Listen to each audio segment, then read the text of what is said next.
What is up, my friends? Welcome to Flippin' Bats, where it is tough to imagine a better start to the postseason than we have gotten. Unbelievable first couple of series, all led up to we got one game three.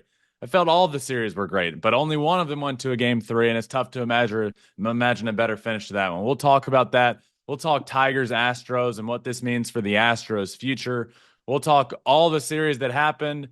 These next DS series coming up, we have a lot to discuss, and I could not have imagined a better start to the playoffs. I say this all the time, and I know I'm biased because baseball is my favorite sport, and I talk about baseball, but I say it all the time. There is nothing better than playoff baseball. It's just different. I get that over the course of 162, baseball season can be long. Maybe you can't lock in on every single game, but that is what makes the postseason so incredible. You play 162 games, and it all leads up to a postseason. It is so intense, and we got a ton of intensity over the first couple series. So we're going to talk all about that. Make sure you're subscribed wherever you listen to your podcast, please. It really helps. Leave a 5-star review, comment on YouTube, whatever you want to do, but it all really helps. So first, let's talk about Terry Francona. Why are we talking about Terry Francona? Well, the Cincinnati Reds hired their new manager, and it's Hall of Fame manager Terry Francona. I love this. I will ride this until the end of time. I love this Reds young core. I now love their Hall of Fame manager in place. I'm going to ride it back next year. I'm going to say the Reds are a playoff team next year. I was as wrong as I could have been this year about the Reds. They got rid of David Bell, who I didn't know if that was the right move, but now that I see the follow-up move, I promise you it was the right move. Terry Francona is a legend. I do like this young core. You bring him in. The Brewers, who just made the playoffs and won the division pretty handedly, aren't going to. I think there's going to be a bit of a hangover next year. You're probably going to lose Adames at shortstop, so they're not going to be the same.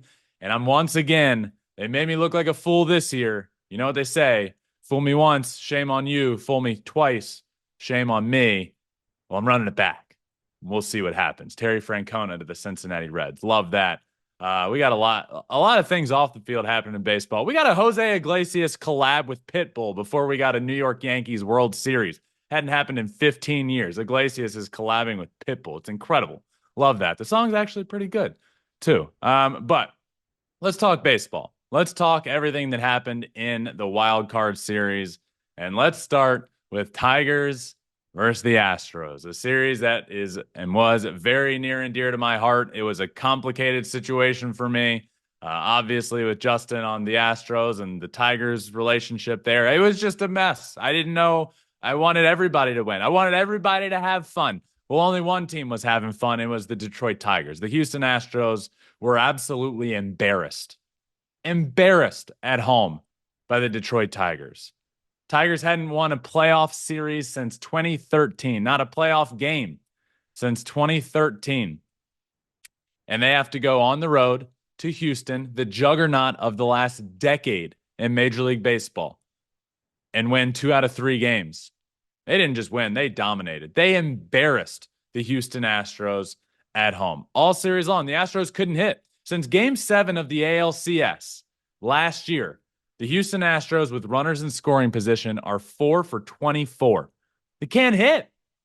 Now, this year was different for them. A really bad start. It just felt like it was different, but I continued to say the Astros are inevitable. They're going to get there. They're going to win the division, and they're going to get back to the ALCS. They're inevitable. Don't worry about it. And they did turn a corner. And I did feel like I was starting to feel like, hey, maybe I can take a victory lap here. But the truth of the matter is they just got their doors blown off by the Detroit Tigers, a team that I don't think many people thought would be here. I don't know if they thought they'd be here a few months ago, but they became in mid-August the hottest team in baseball, sneak into the playoffs, and now they're off and running. AJ Hinch did an incredible job. There was one moment in this series where I disagreed with a move AJ Hinch made. Obviously, it all ended up working out fine. They won the series. And obviously, everything that you say on your couch is better in hindsight. But in the moment, when AJ Hinch brought in Jackson Jobe, who's 22 years old, has thrown 4 big league innings, He brings him in the 8th inning of a 1-run ball game in the playoffs for his first ever playoff appearance when he just got called up to the big leagues. Ends up hitting the first batter. Not bad from there. A lot of soft contact. The bunt down the line that was misplayed, or it was a perfect bunt. Soft contact, but he ended up giving up those runs. Astros take the lead there. That was the move for me. If I'm AJ Hinch and you have this young stud who you like a lot, maybe try and find a less high leverage situation to bring him in. And his 5th inning in the big leagues ever, being in the playoffs against the Houston Astros on the road, up 1 run, trying to preserve a lead. Maybe, I think that might have been, it was the 7th inning, if I recall. Little less high leverage. But regardless, I think AJ Hinch is the best manager in the playoffs. I think he put on a masterclass of a performance. I think he dominated Joe Espada in the other dugout. I think he dominated the Houston Astros. I think he knows that team inside and out, and he used that to his advantage. Ultimately, the season for the Houston Astros ended just like it started, getting swept at home. And in the words of AJ Hinch on the other side of things, I'm not sure who, but somebody let the Tigers get hot. Tigers are hot, baby. They're rolling. I love it. It's chaos. They remind me of the Arizona Diamondbacks from last year. Just get in, create chaos, run the bases well, timely hitting, matchups. I don't care what the name is. I don't care if your name is Andy Ibanez. I'm going to bring you in against the left-handed pitcher because that's what you've been hitting all year long. And nobody outside of Detroit everybody watching this game might not know the name. You walk up to the plate and everybody might say, who is Andy Ibanez? AJ Hinch doesn't care. The Detroit Tigers don't care. You play the matchups. And like AJ Hinch said, when it comes to pitching, we're going to go Tarek Skubal and then chaos. And that is why they remind me of the Arizona Diamondbacks, who, by the way, got to the World Series last year. For the Houston Astros, this run started in 2017 with AJ Hinch, and it ended in 2024 because of AJ Hinch. So here we are. I've said for years, the Houston Astros are inevitable. I continued to say it this year, despite their weaknesses at the beginning of the year. They win the division. They get in. I finally feel even better about saying it. So it pains me to say this, but the Houston Astros are no longer inevitable. You just can't perform the way they have in these playoffs, last playoffs. They've lost 7 consecutive home playoff games. Not 7 consecutive playoff games, 7 consecutive home playoff games. That can't happen. You lose every game at home. You are back in the World Series last year if you can just win a game at home in Houston against your in-state rival, the Texas Rangers. They couldn't do it. You are advancing to the ALDS once again this year to play a Cleveland Guardians team that I think you can be better than if you can just win 2 out of 3 games at home against the Detroit Tigers, who, on paper, you are better than. And I say on paper because I don't believe the Houston Astros are better than the Detroit Tigers.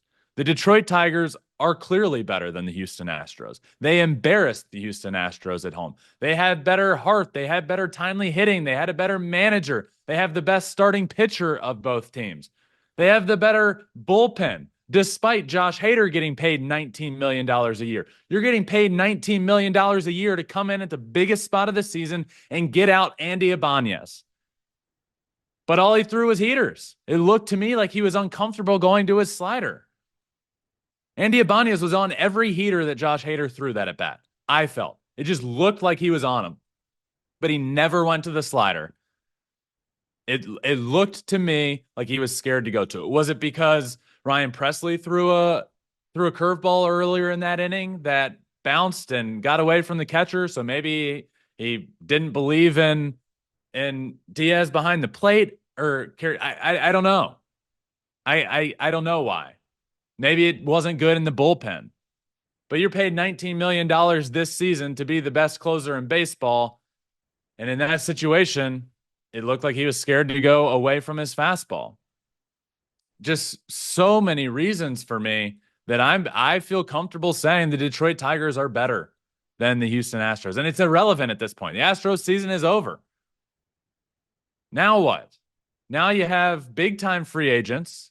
Alex Bregman's going to be a free agent. Kikuchi's a free agent. Justin Verlander's a free agent. Kyle Tucker's not far behind. You got another year to figure out what you're going to do with Kyle Tucker. A lot of people are saying Alex Bregman has played his last game with the Houston Astros. Now, Jose Altuve refuses to believe that every time he's asked. He just says, nope, not happening. We got to re-sign him. He has to be re-signed. He needs to be an Astro for life. And then they asked him again after the season ended, and he said, I don't want to get into anything about this being the last game with Breggy. Like I said, he's going to be our third baseman next year. In my mind, there's no chance this was his last game. But if you start looking realistically at this, is it? I mean, who are you? You have to prioritize somebody. And Dana Brown himself said, we're going to have to start getting creative with our payroll. Well, you pay Josh Hader the most money that a closer has ever been paid. I don't know if I would say that worked out very well. At least it hasn't yet. I wouldn't say it was the best year for Josh Hader. It certainly didn't end well at all. So you have that money on the books. Are you going to pay Alex Bregman? Are you going to pay Kikuchi? Are you going to pay Kyle Tucker to be an Astro for life? And when you do that, you lose even more flexibility with your payroll. The Astros run. I don't know if I want to say the run is over, but it sure looks to be coming to an end. I mean, just last ALCS should have been a wake up call. Man, this can change. We just lost to our in-state rival, and now you barely you get into the playoffs by winning the division once again. Then you lose in the first round of the Detroit Tigers. I just have a lot of questions, and I think it starts from I don't know if Dana Brown's tenure with the Houston Astros has gone incredibly well so far. He did sign Jose Altuve to that lifetime contract. Great. But I'm not sure much else has been working out in his favor. And then it's just a real punch to the gut to have your manager. Everybody loves AJ Hinch, but he is out the door after the sign stealing scandal came about. Really just sort of scapegoated with that situation. Now he comes back with the youngest team in the playoffs, a team that on paper should not beat the Houston Astros, but a team that came in with more hustle, with more heart, with more timely hitting, with a better manager, and they just blow the doors off of the Houston Astros. I have my concerns about the Astros going forward. I think everybody in Houston should have their concerns with the Astros going forward. And this, including last year's ALCS, should be a wake-up call. This was an embarrassing season for the Houston Astros and an embarrassing end to the season for the Houston Astros as well. The Houston Astros are no longer inevitable. I will not be saying that any longer. I think that run is done. But this is largely a positive for the Detroit Tigers. It is only a positive for the Detroit Tigers, a team that I do know and love very well, an organization that I love very well. So I don't want to ever be that guy that loses a playoff series, the team that I was rooting for my brother's team, but then to just turn around and say, all right, go Tigers, they won. But if there's ever a circumstance where I hope Tigers fans will allow it, because this is how I felt the whole series, it is such a conundrum in my heart. And now I have the ability to root for the Detroit Tigers from here on out. I am so excited for the run that they are on. It could end in 3 games, and I will not care. I will think and know that this has been a success of a year for the Detroit Tigers. They did it. They finally turned the corner. I hope they do a lot in the offseason, but let's talk Tigers Guardians, because that's what we're about to get. Now, Tarek Skubal's probably not going to be ready. Tarek Skubal's not going to be ready to go in game 1, meaning what that means is you're probably not going to be able to get multiple starts out of Tarek Skubal. That is big if you're the Cleveland Guardians, but you're at least going to have to get 1. Is it going to come in game 2 or 3? We'll see. And then there's a chance maybe you use him out of the bullpen if it gets to a game 5. We'll see about that. But this series is winnable. If you're the Detroit Tigers, it's your interdivision rival. You're going to go up against a team that pitching wise, get to them early. If you get to them early, this is a very winnable series. If you let them get deep into their bullpen, you're going to lose. But if you can jump on the pitching early, and I think we're going to see a lot of matchups played on each side here. This is going to be an interesting series to watch be managed. I think the managers are going to play a big role in this series, and I think they're both really good. But I think AJ Hinch can outmanage Stephen Vogt, especially this will be his first playoff series ever managed. AJ Hinch has been there, done that for many, many years in the playoffs. So we'll see. I'm excited to watch that managerial battle. But on the field, I think this is going to be a really good series. I'm excited to watch the Tigers to continue. The Tigers are on a roll. I think this series is a toss-up. I know the Guardians win the division. The Guardians, for the majority of the year, are one of the better teams in baseball, then just kind of coasted. And now you have the Tigers, who are the hottest team in baseball. We talk about it every year. And just because this year the hottest team is the Detroit Tigers, especially on the American League side of things, what's different about it? It doesn't matter. If you're the hottest team getting into the playoffs, you're going to have a chance to win every single game you play. Tigers are 2-0 in the playoffs. They certainly have a chance to beat the Cleveland Guardians in this series. I'm excited to watch it. I am going to take the Detroit Tigers to win. I'm rooting for the Tigers. I do hope they win it. I think this series can be a toss-up on paper, and I think give me AJ Hinch and the hottest team in baseball, and the Detroit Tigers, to take down the Guardians in that AL Central matchup. Let's move on and talk about Royals-Orioles. Royals-Orioles, another just big letdown for the Orioles. Another postseason where they just didn't hit.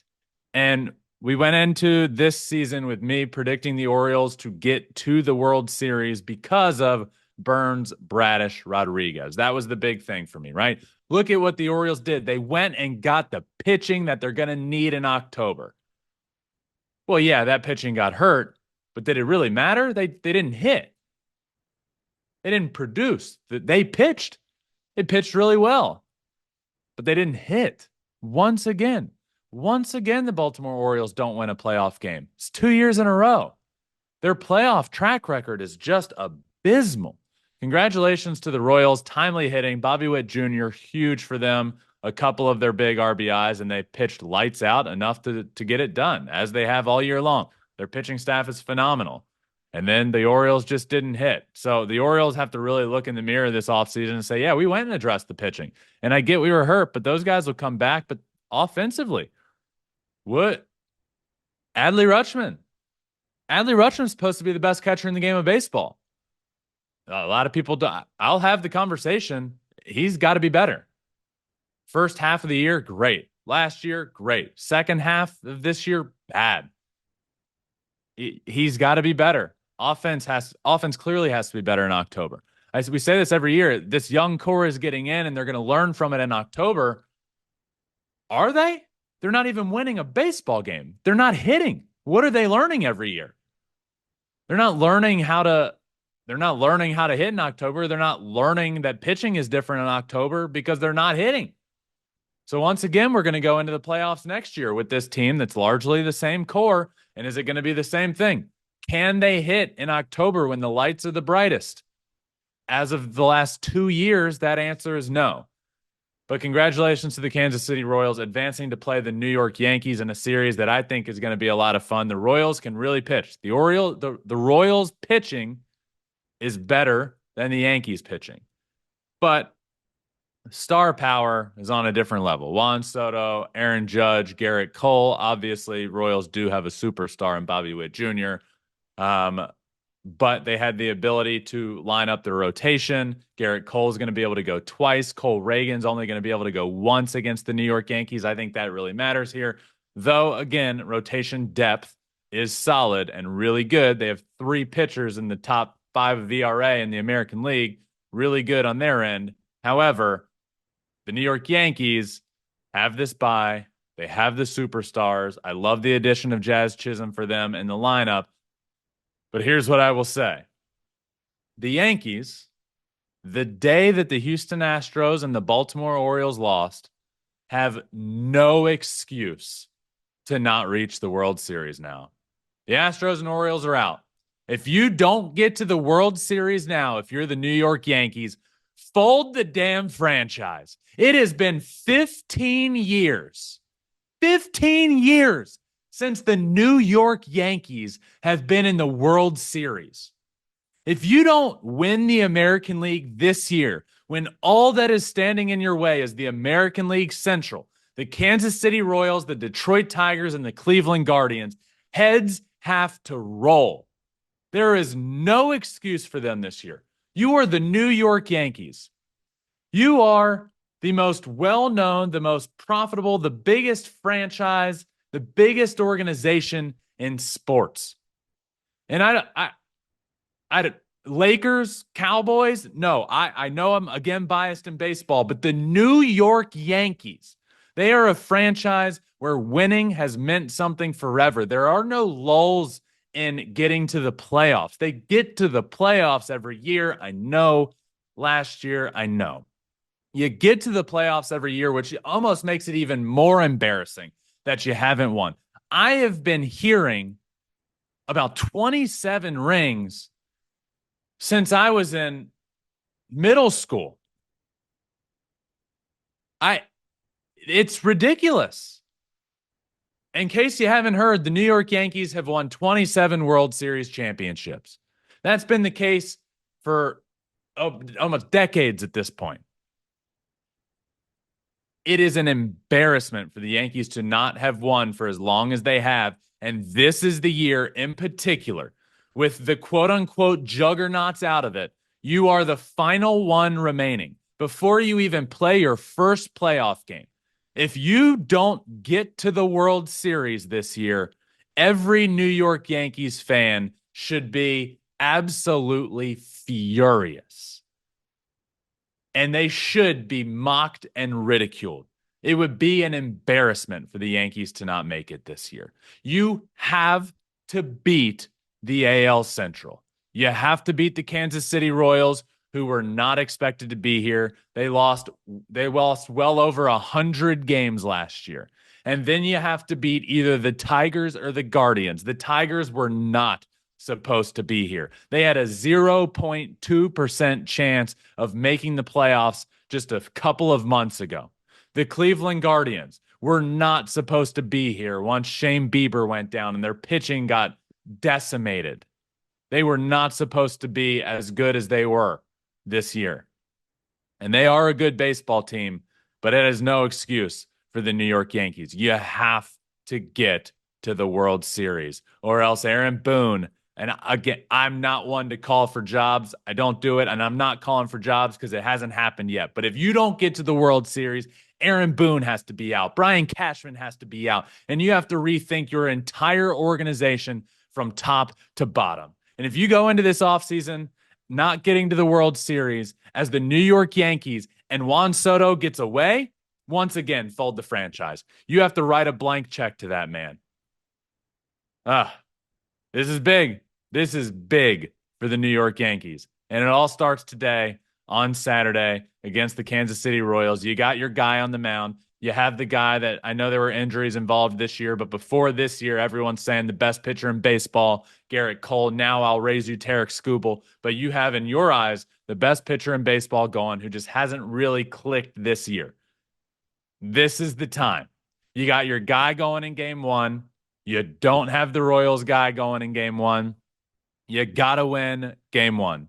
You have to in all these series, and especially the American League, because the American League is, if you're the Guardians and you're the Yankees, you got to win game one. The Guardians are going up against the hottest team in baseball, but you're supposed to win that series, right? The Yankees are going up against a team that wasn't supposed to be here, but they have all the pressure in the world on them with their guy going in game one. You have to win game one of that series. I'm so excited to watch that unfold.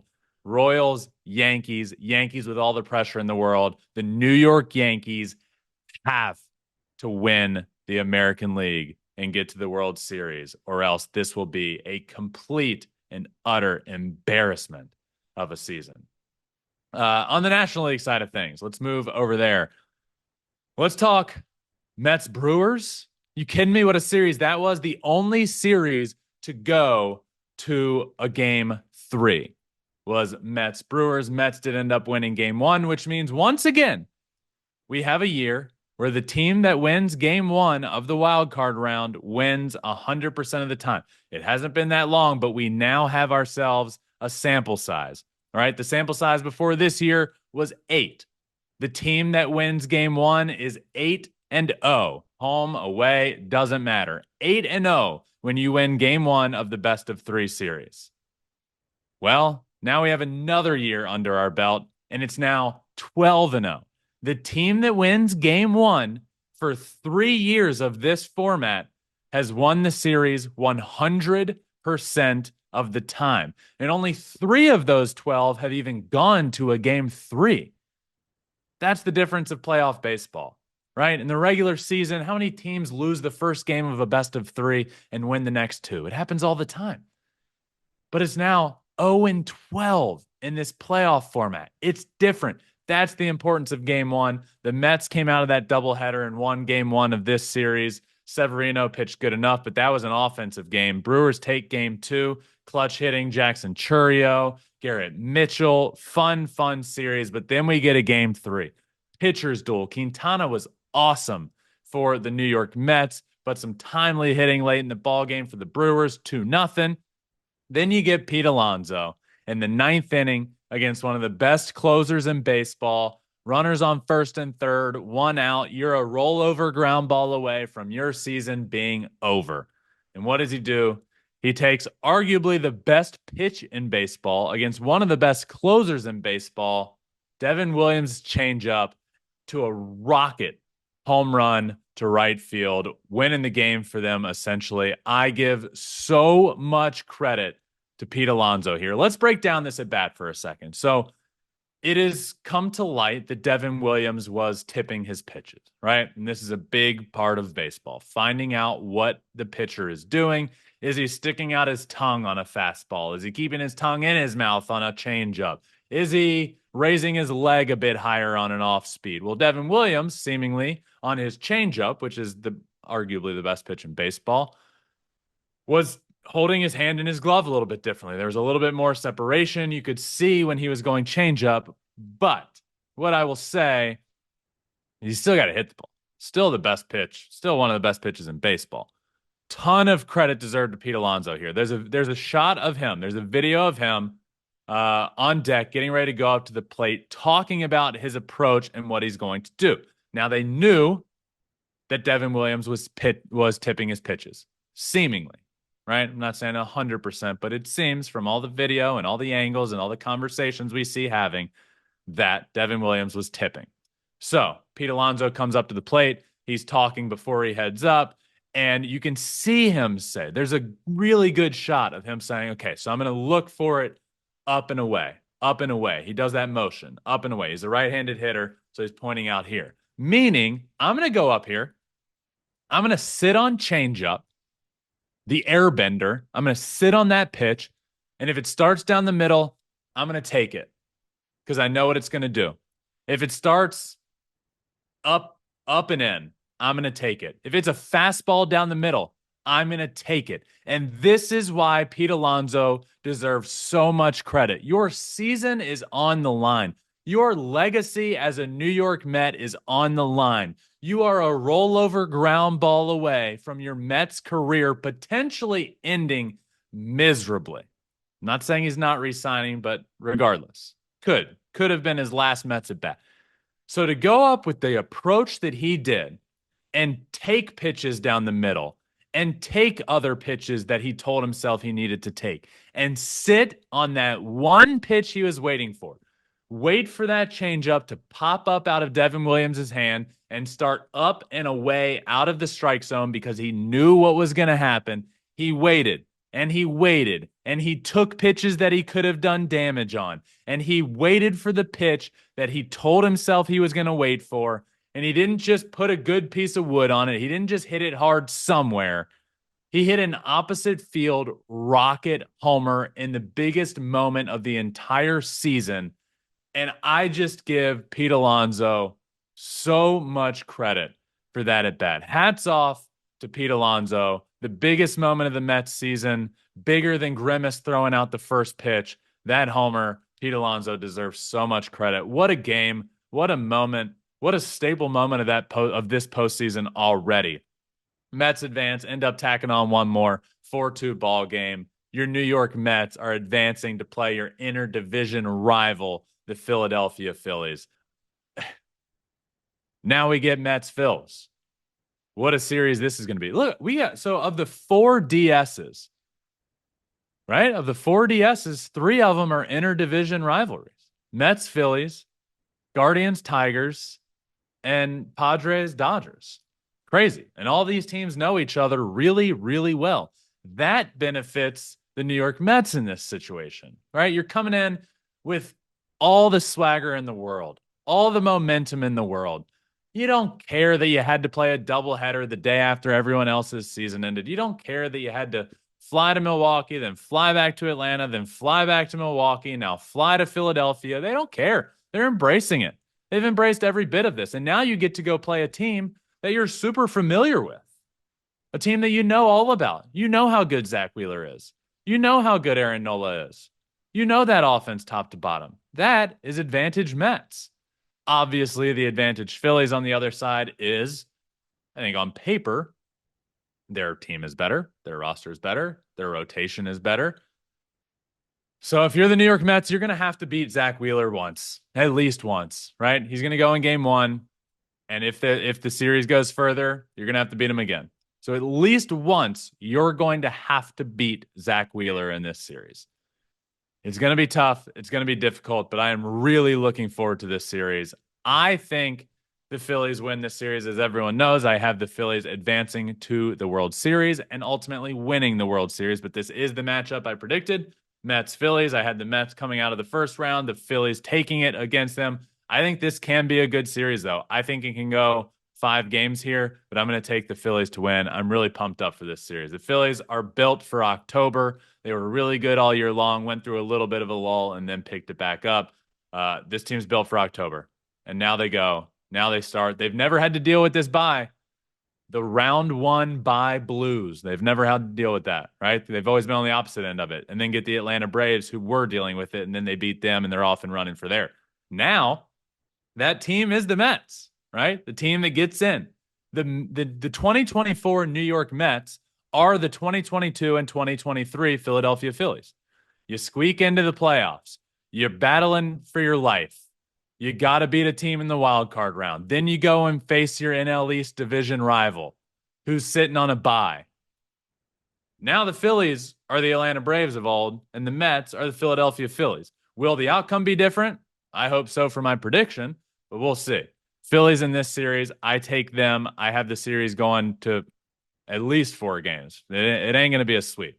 I think this series goes 5 games. So I am really excited for this Mets-Phillies series. I think it's going to be great. I think it goes at least 4. I don't think it's going to be a sweep.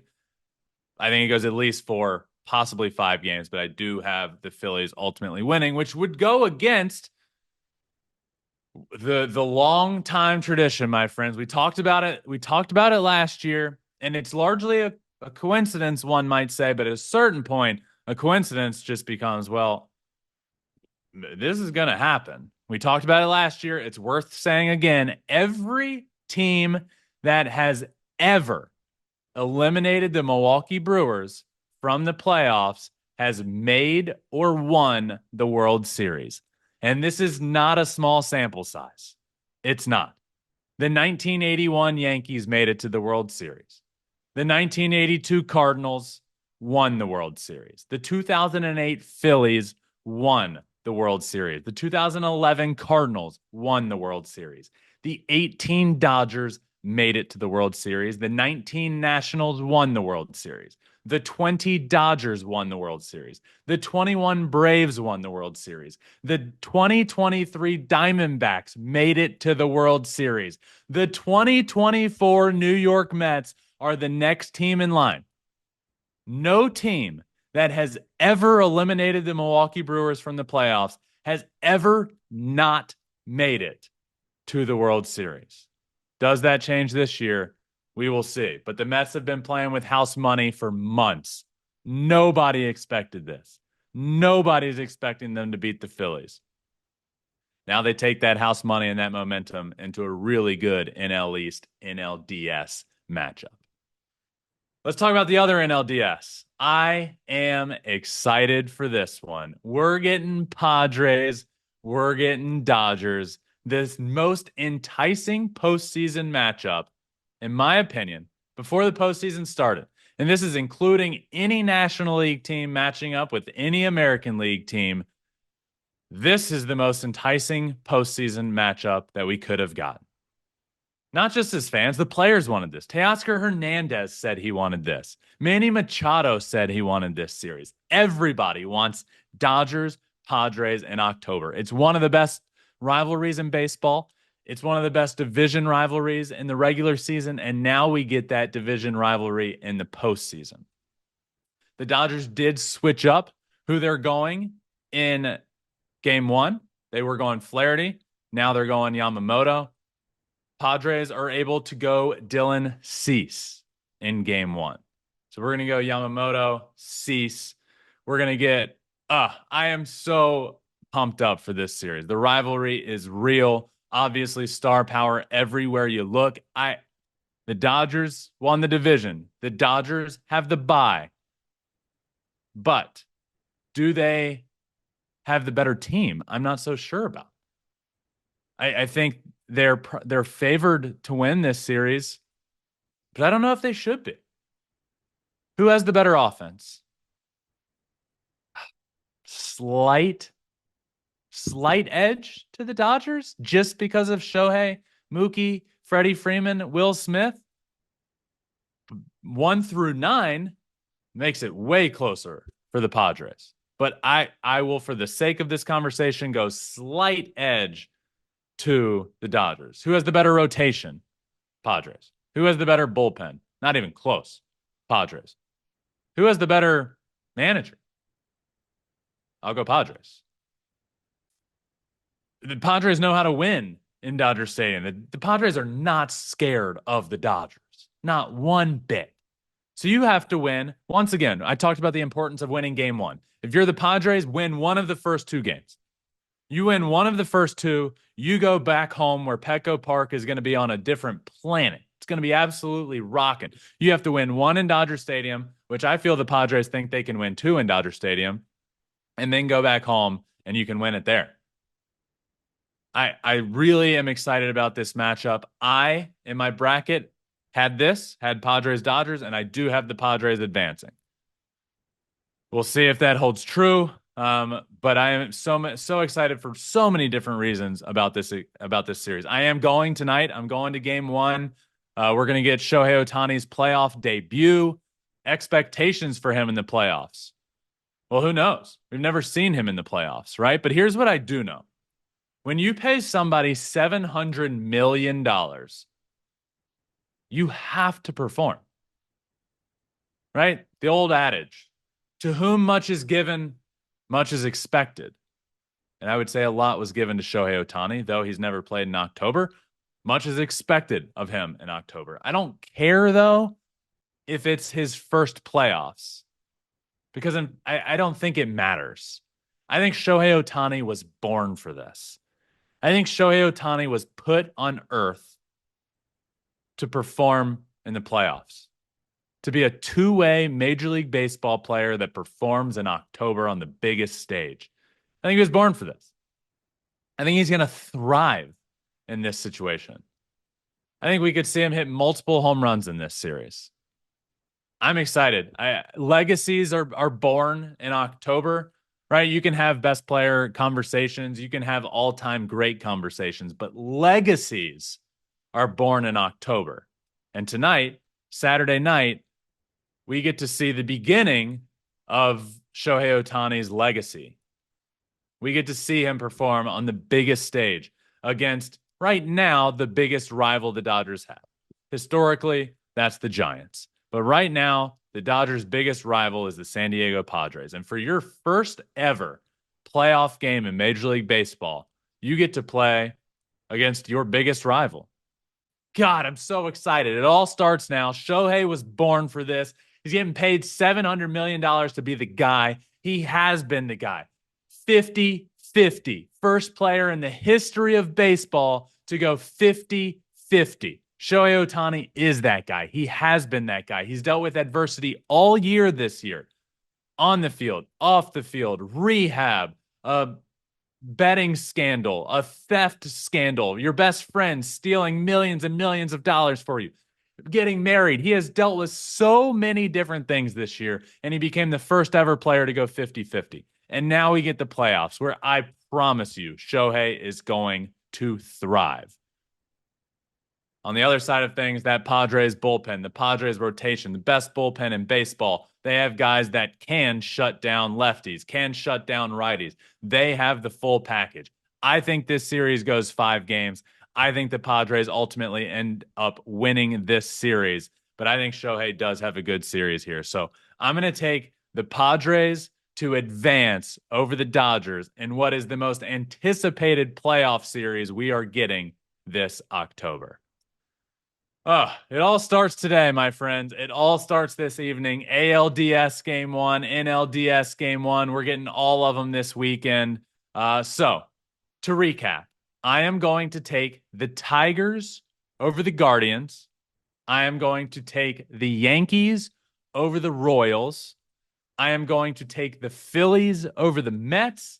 And I am going to take the Padres over the Dodgers to advance to the NLCS. Playoff baseball, my friends. Nothing like it. Nothing will ever be like it. It is the best thing going in baseball. Baseball's rolling right now. It's the best time of year. Flippin' Bats is rolling right now. More episodes out. Obviously, playoffs just started. This is the first week. More episodes are coming out. There will be one. As of right now, it's looking like Tuesday. Smoltz is kind of going to be whenever we get them. We're going to put it out as soon as possible just so that it's relevant. And then one to kind of wrap up the week that was as well. So it's looking like 3 episodes right now. Stay tuned for everything. We're throwing content out everywhere. It's on all social media. Episodes coming out wherever you listen to your podcast. Please make sure you subscribe. Apple, Spotify, wherever. Leave a 5-star review if you want. That does really help. But also on YouTube. I'm loving commenting back to everything on YouTube. Hop in, watch every show we do. At Flippin' Bats Pod there, or just the Flippin' Bats Pod YouTube channel. Hop in, watch everything, leave a comment. I'll try and comment back. We're on all social media at Flippin' Bats Pod, Twitter, Instagram, Facebook, TikTok. Put some really cool stuff out there as well. But it's October.